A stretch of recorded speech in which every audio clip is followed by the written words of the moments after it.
Dans cette fête de la Toussaint, beaucoup sans doute, et peut-être nous-mêmes, nous pensons d'abord à telle ou telle personne de notre famille, de notre entourage qui nous a quittés et auquel nous pensons tout particulièrement, qui nous a quittés récemment, peut-être depuis plus longtemps, mais dont le souvenir nous est toujours bien présent. On pense à nos défunts, bien sûr, c'est normal, important. C'est vrai, on priera tout particulièrement aussi pour tous les défunts de la paroisse et de nos familles, demain samedi, à l'occasion du 2 novembre. La fête de la Toussaint, en pensant à tous ceux qui nous sont chers, nous savons bien, ce n'est pas d'abord la fête du souvenir, mais je dirais c'est la fête de l'avenir de cette vie que Dieu nous a donnée pour qu'avec lui, elle grandisse chaque jour et elle s'épanouisse en vie éternelle. Oui, la fête de la Toussaint, c'est une fête qui est bien au cœur de notre foi, au cœur de notre espérance, l'espérance dans le salut promis et réalisé en Jésus-Christ. Au cœur de notre espérance aussi que nous avons, frères et sœurs, de partager un jour la vie, la gloire de Dieu dans son royaume avec tous nos frères et sœurs de tous les temps. C'est de cet avenir déjà dont nous parlait cette lecture de l'Apocalypse, ce livre qui est, vous le savez, le dernier de la Bible, le dernier du Nouveau Testament et qui nous tourne justement vers ce qu'on appelle les fins dernières. Et dans une vision, Saint Jean évoque le nombre des élus d'Israël. Il nous donne même un chiffre, je ne sais pas si vous avez retenu ce chiffre, de 244 000 élus. Bien sûr, c'est avant tout un chiffre symbolique et qui exprime à sa façon une plénitude. Les 12 tribus d'Israël, c'était la totalité de ce peuple. Et dans ce peuple, 12 000, c'était 2 fois ce chiffre parfait, ce chiffre de la plénitude. Et Saint Jean insiste encore pour nous dire qu'il y aura une foule nombreuse que nul ne peut dénombrer, de toute nation, de toute race, langue, peuple. Il n'y aura pas que ceux qui étaient attendus. Oui, vraiment, le salut est ouvert et offert à tous les hommes. Innombrables seront les élus au banquet de l'agneau, ce banquet qui rassemblera les vivants du ciel et de la terre.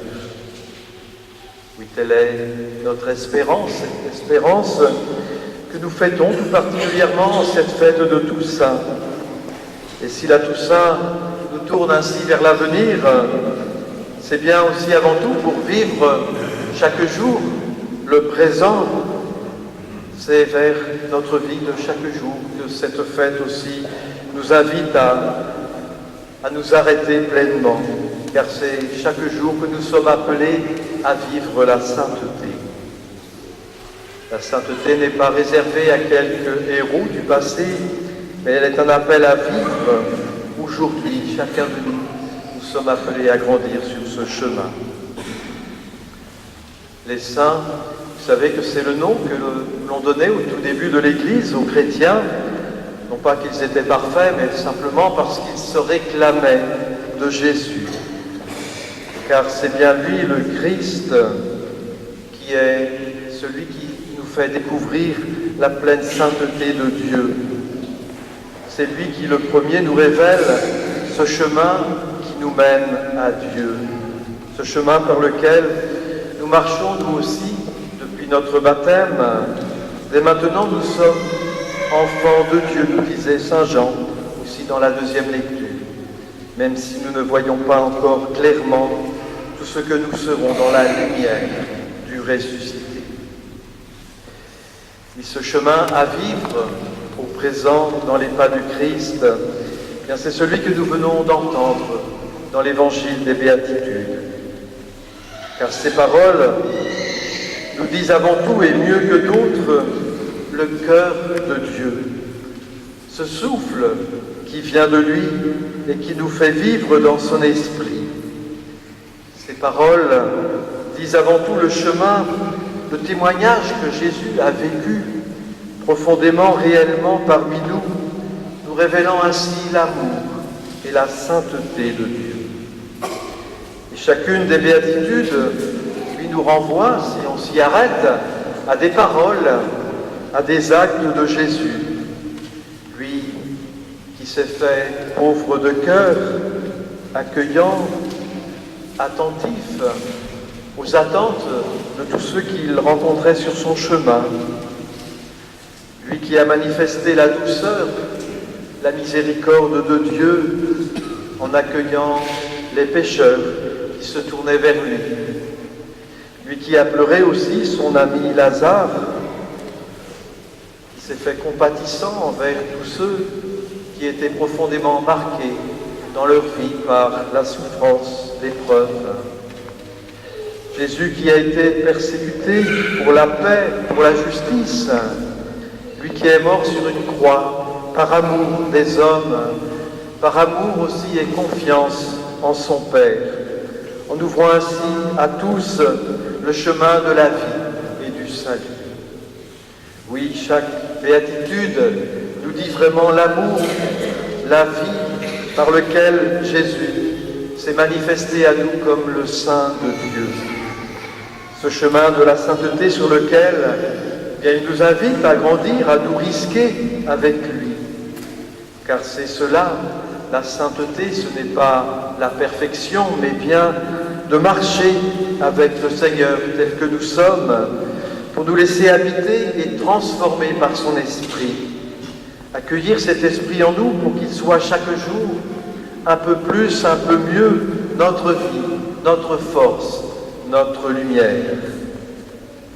Et l'un des premiers dons de cet Esprit Saint, c'est bien de garder toujours en nous l'espérance.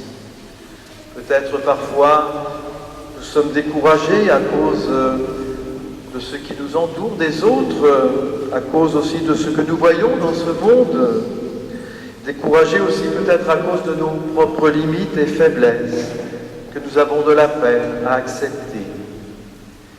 Oui, être saint, comme je le disais, ce n'est pas être parfait. On sait bien que chercher la perfection, c'est un leurre. Et tous les grands noms des saints qui ont marqué la vie de l'Église ressentaient profondément le poids de leur faiblesse et de leurs péchés.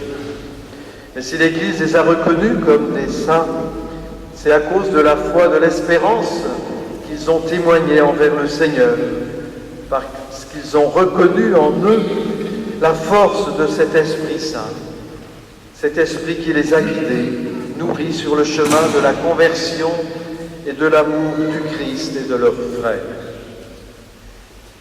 Parmi ces saints, il y a les célèbres, sans doute, aussi tous ceux qui sont anonymes, plus nombreux encore, et qui ont marqué toutes les périodes de la vie des hommes et de l'Église. Il y a aussi tous ceux et celles de nos familles, ceux que nous avons connus, côtoyés, et qui ont été aussi pour nous, à leur façon, avec leurs limites, bien sûr, mais avec aussi leur foi profonde dans le Seigneur, pour témoigner de son amour auprès de leurs frères. Ce qu'ont en commun tous ces bienheureux dont nous parle Jésus, eh bien, c'est que ce sont des hommes et des femmes ouverts comme des bras qui accueillent, comme un visage qui sourit, comme un cœur qui aime intensément. Ouverts aussi malgré parfois les épreuves et les difficultés rencontrées sur le chemin. Ouverts comme une blessure qui ne se referme pas, ou comme une bouche affamée, ou encore comme des bras crucifiés. Mais parce qu'ils sont ouverts, alors Dieu peut entrer, Dieu peut agir. Et quand Dieu agit en nous, c'est en aimant, c'est en sauvant. Oui, frères et sœurs, accueillons dans cet évangile des béatitudes autant de chemins, autant d'attitudes par lesquelles le Seigneur nous invite à ouvrir notre cœur, notre esprit, notre intelligence à son amour, dans le service de nos frères. Peut-être puissions-nous en retenir une, particulièrement de ces béatitudes. Une seule, bien sûr, peut suffire pour laisser le Seigneur entrer un peu plus en nous, demeurer véritablement dans notre vie, dans notre cœur. Tout à l'heure, nous serons invités, au cours de cette messe, à nous donner la paix les uns aux autres. Bien, puissions-nous nous présenter ouverts devant notre voisin pour lui offrir la paix et pour la recevoir de lui. Heureux les artisans de paix.